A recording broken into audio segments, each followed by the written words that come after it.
आप जो कहेंगे वो कर देंगे। नहीं तो एक आखिरी ऑप्शन ये है कि आप हमको खाना खिला दीजिए, अगले हफ्ते आपके पैसा लौटा देंगे साहब। हम आपके आगे हाथ जोड़ते हैं, हमारे बच्चे के सामने हमारी बेइज्जती हो जाएगी साहब। देखिए, बर्तन धोने की ज़रूरत नहीं है, बाकी हमारे स्टाफ ने आपको बताया ही होगा कि यहाँ पे इस तरीके का खाना नहीं मिलता है। ये रेस्टोरेंट बहुत महंगा है। अगर आपको अपने बच्चे का बर्थडे मनाना था या उसको पार्टीज देनी थी तो यहाँ पर आसपास में सस्ते रेस्टोरेंट भी हैं, आप वहाँ पर जा सकते थे। और जब आपके पास पैसे नहीं थे तो यहाँ पे आना ज़रूरी नहीं था ना। साहब ऐसा नहीं है कि पैसे नहीं थे, 1 साल पहले हमारी बच्ची जिद की थी तो पैसा जोड़े थे हम, लेकिन अरे अरे चोर चोर चोर चोर।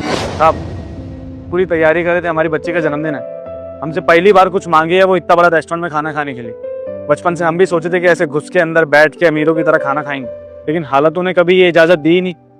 आज हमारी बच्ची ने जिद करी तो सोचा कि इसको तो खिला दे, हम नहीं खा सकते तो, लेकिन हमें क्या पता था कि हमारी किस्मत हमारा साथ नहीं देगी। माँ से इतना बड़ा धोखा हो जाएगा, भगवान हमारा साथ नहीं देगा।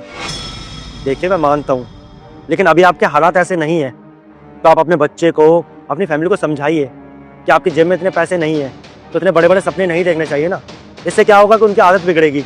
आज आप उन्हें इतने बड़े रेस्टोरेंट में खाना खिलाने लाए हैं, आज आप मान लीजिए मैं आपकी मदद कर देता हूँ, आपको खाना खिला देता हूँ, लेकिन आपकी फैमिली को तो ऐसा ही लगेगा ना कि आपके पास पैसे हैं इसलिए आप इतने बड़े रेस्टोरेंट में उन्हें खाना खिलाने लाए हैं। और अगली बार आपकी बच्ची फिर जिद करेगी, अगले बर्थडे जब आएगा आपकी बच्ची यही एक्सपेक्ट करेगी कि मेरे पापा मेरे बर्थडे पर फिर मुझे कहीं अच्छी जगह रेस्टोरेंट में लेकर जाएंगे और बड़े रेस्टोरेंट में खाना खिला कर लाएंगे, तो फिर आप क्या करेंगे। तो मेरी बात मानिए और आप अपनी बच्ची को समझाइए कि आपके हालात ऐसे नहीं हैं कि आप उसे इतने अच्छे रेस्टोरेंट में पार्टी करा सके।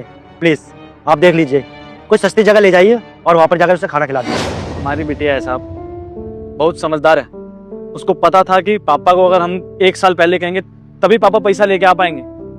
1 साल पहले उन्होंने हमको ये बात बोली थी। समझती है उसके पापा के हालात हो, और ये भी जानती है कि 1 साल में उसके पापा पैसा जुगाड़ लेंगे। लेकिन साहब मुझे पता है वो आने वाले समय में हमसे कभी जिद नहीं करेगी। जानते हैं क्यों? क्योंकि वो अपने पापा के हालात जानती है, समझती है। और हमसे कौन सा हमारी बिटिया ने ताजमहल मांग लिया है साहब, 800-1000 रुपए का खाना खाना चाहती है। अगर हम आज पढ़े लिखे होते, अच्छा नौकरी कर रहे होते तो शायद इतना बड़ा रेस्टोरेंट में हमारा रोज का आना जाना हो जाता। कोई बड़ी बात नहीं थी हमारे लिए यहाँ पे आना, खाना खाना। और सच कहें साहब, हमें पता है अमीर लोग हमको ये कपड़ा से, हमारे बात करने के ढंग से परख लेगा, इसलिए हम अंदर नहीं बैठे, हम बाहर बैठे, ताकि हमें अपनी बेटी को ना बेइज्जत ना कराना पड़े। यहीं बिठाए, बोले उसको कि खुली हवा में खाओ, तुम्हें खाना ही तो खाना है।